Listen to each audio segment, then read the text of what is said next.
Your name, please? Okay, can you please sign here? Okay. Where are you?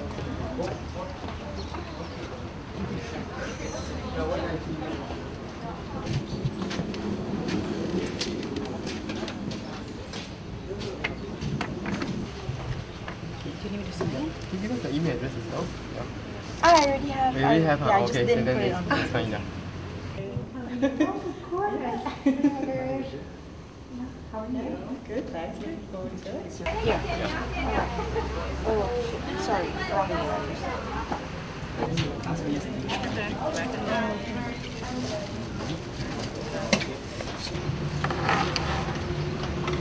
Hello. Let's see.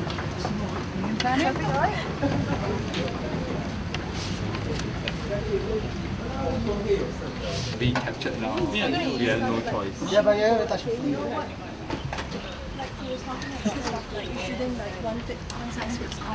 Singapore. Those of you who are here on time, thank you for being on time. Those of you who were too late, you can bring your food in if you would like. Just be willing to share if someone next to you is hungry. Do we need psychology and medicine? If your answer is no, it will be a very short workshop. Tonight I have the privilege of introducing our presenter. And I'm actually, rather than just doing this spontaneously, our presenter gave me a self-description for a chapter she's doing in a text that we're preparing on trauma psychology in context. She's a lecturer in clinical psychology at Australia's James Cook University in Singapore.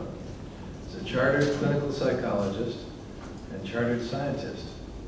She was born in the UK and spent her childhood in Nepal, India, Hong Kong, and West Africa. She continues to embrace an international lifestyle and currently lives in Singapore. She joined this university in March of 2010, so this is her first-year anniversary. She lectures on the professional course in clinical psychology, delivering the adult psychopathology and clinical health psychology modules. She's responsible for clinical and research supervision of trained clinical psychologists. And her role also extends to lecturing on the undergraduate psychology programs. Dr. Duka's career in psychology began when she started working as a prison psychologist from 1999 to 2002. She later left the forensic services to work in a mental health setting before pursuing a career in clinical psychology. Prior to a move to Singapore, Nenna worked in the UK National Health Service. Her clinical experience spans the area of mental and physical health. Over the last few years, she has worked with refugees and survivors of political violence.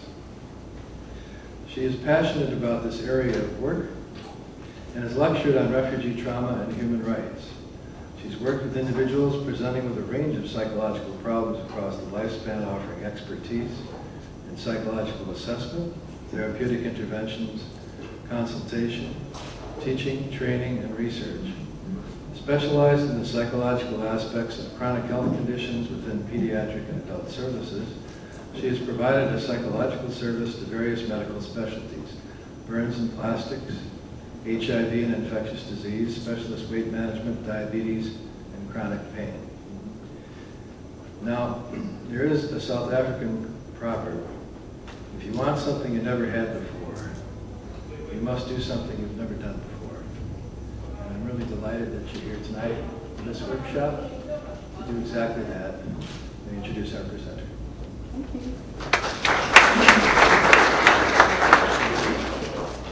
I'll just sit under here. Can you all hear me at the back? So I don't think I need a microphone, so I can probably move from one part to another. But first of all, welcome to this seminar, Do We Need Psychology in Medicine? So I hope we can make it very much of an interactive workshop. So no silences, a lot of talking and discussion, so that we can, I guess, each get as most out of it as we can. So this is what I hope to cover today. Do we need psychology in medicine is the question that I want to consider today. So hopefully as we go through, I'll kind of build an argument for that. If you disagree and want to build an argument against that, obviously please do as well. I'll start off by looking at the link between mind, body, and disease. So what is the connection between disease and psychology? And then I hope to then look at a couple of different areas. to look at the psychological issues within medicine. So looking at chronic pain, diabetes, procedural anxiety, and I also have my clinical intern, Ms. Lynn Yusuf, who is sitting at the back. And at some point, she will present some of her research and also her experience within irritable bowel syndrome. Do I need this? Yes? Okay.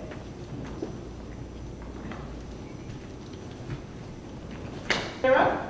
Yep, great. I'll then go on to look at the role of clinical psychology in medicine. So what role do clinical psychologists have within medicine? And there'll obviously be a chance for you to ask questions and to sort of have a discussion as we go through. So let's start with them by looking at the link between disease, mind and body. So over the years we've seen an increasing recognition of psychology within medical settings, because as you're probably aware that certain conditions can generate psychological issues such as anxiety, depression, loss, adjustment. Perhaps it might induce feelings of anger, irritability when you're given a diagnosis for the first time. And I guess a lot of people don't really see the link between, you know, having a medical condition and the impact on overall well-being. So I guess that a condition like chronic pain, HIV, cancer, etc., has the potential to generate some psychological issues or factors. Because most people don't expect to have a diagnosis, but then a few months later, you might be faced with the idea of having a diagnosis that is going to have a significant impact on your overall well-being. So of course there might be some behavioural factors that might arise from having a medical condition, such as people taking on the role of a sick person, having your roles change significantly. So I guess in combination, psychological factors and behavioural factors have a potential to underpin physical illness. So if we're saying then that psychological factors play a huge role within medicine, that obviously is going to have an impact on how doctors relate to patients. If you're highly anxious, that's going to have an impact on how much information you receive from your caregiver. If you're obviously struggling with anxiety or depression or anger or irritability or not really knowing much about your condition, that is going to have an impact on the level of satisfaction that you get from your condition and your service providers. Adherence is a very significant issue as well, because if you're suffering with depression, that can have an impact on your ability to stick with your treatment regime. So I think that overall that there are lots of psychological issues that can have an impact on emotional well-being. So it's that time of the evening already for you to do an interactive exercise. So it's up to you whether you want to stay where you are or to move forward to have more of an interactive discussion. So I'd like some of you perhaps to sit on this table here, so maybe move forward. As in a few minutes, move forward.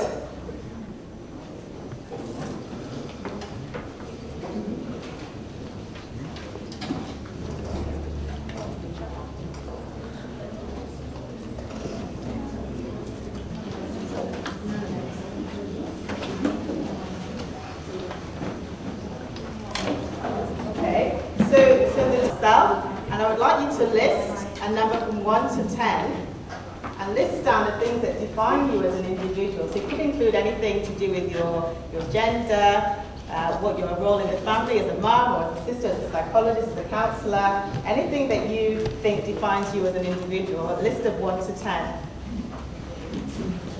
So give me some examples. It could be anything to do with your gender, what you do, your personal role, your interests maybe might be important. If some of you are into dancing or playing football or tennis, all of those things can go down. Just things that might define you as an individual. So 10 things. We'll probably spend about 5 minutes on that maximum, listing those things. Okay, so at least maybe have a mental list of 10 things that define you as an individual.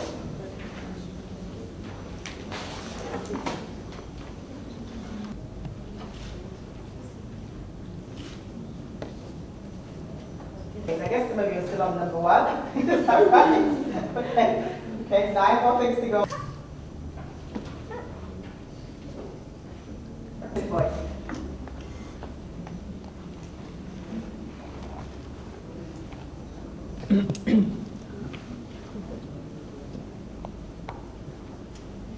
Chronic back pain. Which of those things on the list would change? So chronic back pain. So back pain where there's nothing gets rid of the pain.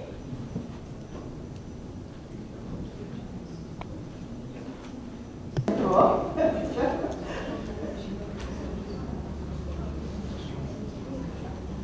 The thoughts and feelings that might arise from what you've written down. Things that have changed on your list, I want you to note down the thoughts that might go along with that change. So for example, if you listed down tennis as something that you really enjoyed playing, but you felt as a result of having chronic back pain, your ability to play tennis might change because you're in pain all the time. What thoughts would go along with that issue or feeling?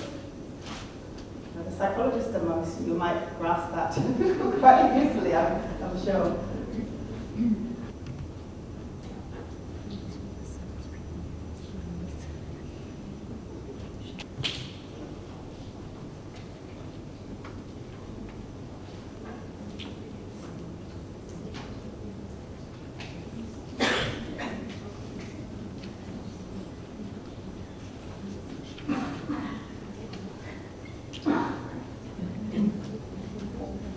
Okay, so I've just written down an example on the board. So if I have a list of 10, one of the things I noted down was if I enjoyed playing tennis and suddenly had chronic back pain, I might stop playing tennis because I might be in too much pain.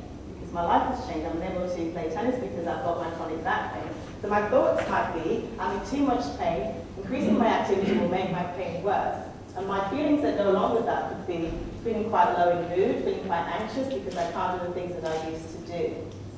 Does that make sense? Have you been able to do something similar? Yeah? Okay. Who's brave enough to share what you have put down there? Would that change if you had chronic pain? Okay. You won't be able to move as much. Okay. And what thoughts might go along with that then? Depression, disappointment, frustration, self-pity. Okay, so this might be your emotions then. So depression, hopelessness, etc. Okay, and what thoughts might go along with that then? What might lead to you feeling depressed? Before the back pain, I was able to do. Yeah. Okay. So before my back pain, I was able to do all of that, but now I can't do that. So that might lead you to feel quite depressed, low in mood, or quite hopeless. Okay, this table. I'm not looking at you, Sheba. Anyone can contribute. I wrote as task focus. Okay. So probably if what's the first? So which one? The top, yeah. So I'm in too much pain. Yeah. If I increase my activity, it will make my pain worse. Probably my thought would be I'm useless. Okay, I'm useless. Feeling would be more of depressed and tension. Okay, yeah, great. Okay. This table.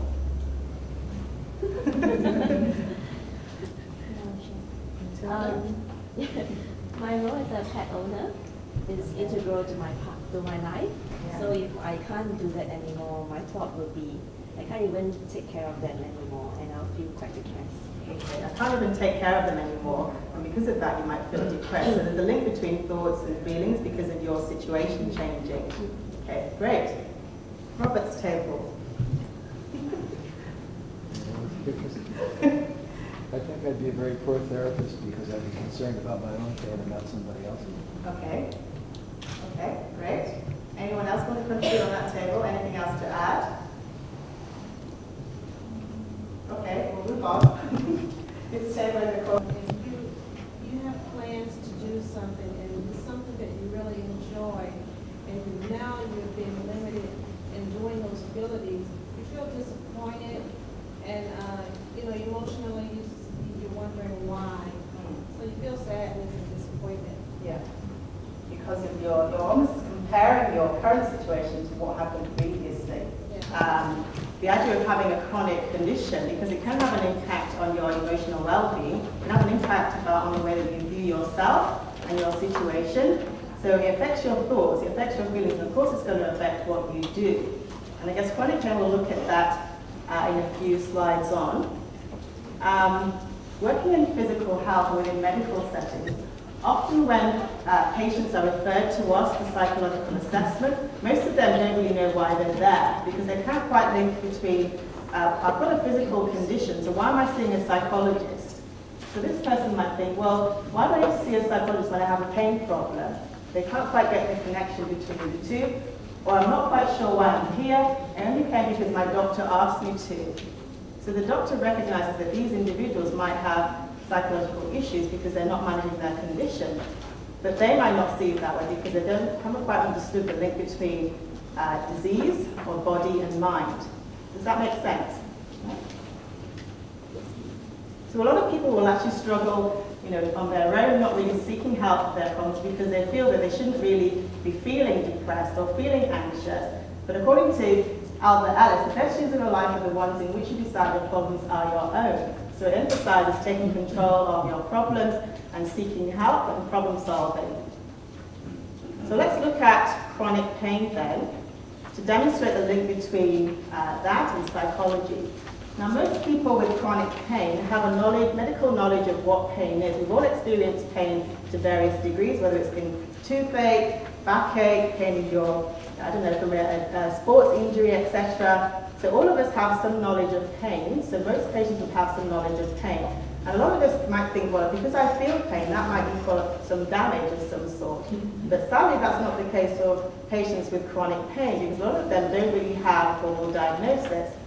It's just classed as almost like wear and tear. So of course that's not going to be satisfactory for people who are living with chronic pain. And because you feel pain, you might have the expectation that your pain can be eliminated through medication, through operations, etc., etc.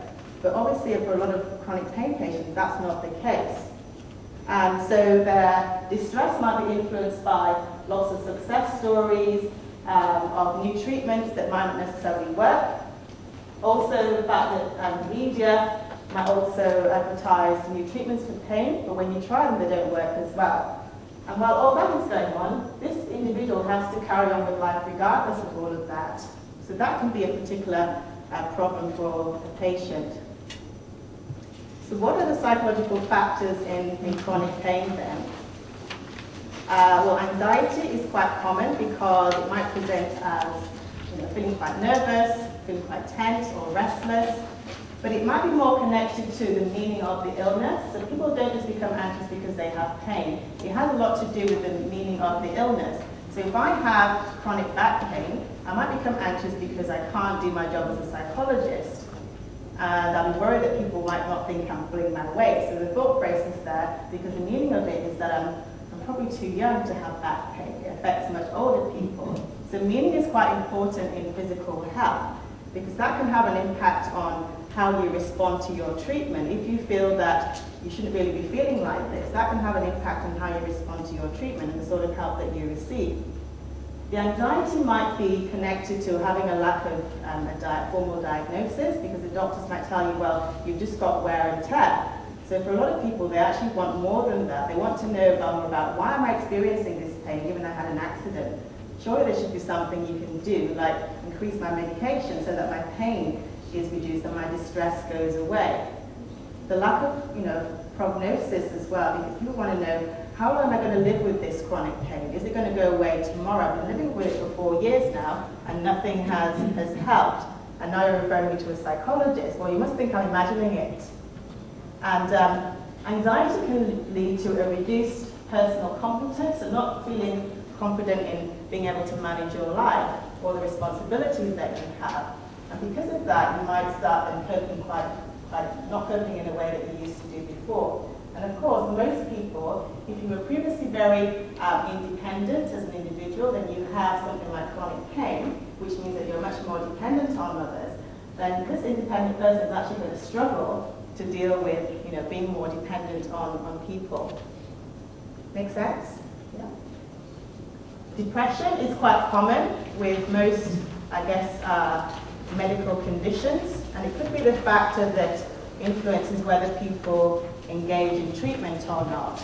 And it can present as low mood, having negative beliefs about yourself, about others and the world. It can lead to a sense of hopelessness, as Pooja identified earlier on, pessimism, etc. But again, it all goes back to the personal meaning of having a chronic condition. So in this case, someone might become depressed, not because they've got chronic pain, but because of the personal meaning of having chronic pain. So because they are very much focused on their previous life prior to having pain and comparing it to their current life where they see themselves as quite disabled. So grief over your previous healthy life can lead to depression because you can't quite accept your current situation. And that can be a problem. If you don't ask the right questions, you will never know this. You might just think, well, this person is depressed because of their pain. But meaning is quite important within physical health. And depression is one of the most common psychological forms of disturbance in most medical patients. Now, there are lots of individuals who already have a history of depression and anxiety who then develop a physical health condition. Now, these individuals will actually struggle with a new diagnosis because they don't have the resources to deal with this new condition. There are some people who have no history of depression or anxiety, but they develop chronic pain and become depressed. But this group of people already have it, they have depression or anxiety, and then have a physical condition. And that just complicates matters further because they don't have the resources to deal with all of that, both your mental health condition, but also physical condition as well. Any questions so far? Going at the right pace? I can get a bit of enthusiastic, so we'll keep going. Anger is quite common in chronic pain because often people identify any of these as the causes of their pain. So either you've been involved in a car accident and it's contributed to you feeling some form of pain, or maybe you slipped in your job and so you see the cause of it to be your employer, or the fact that you've had several operations and the pain hasn't gone away, so it might be something to do with the doctors or the therapist, or the fact that there's an ongoing legal process associated with having an accident and it's because of them I'm still in pain. Injustice because you've lost your job, maybe financial hardship. So all these are sort of things that people might focus on as a source of their anger. Okay?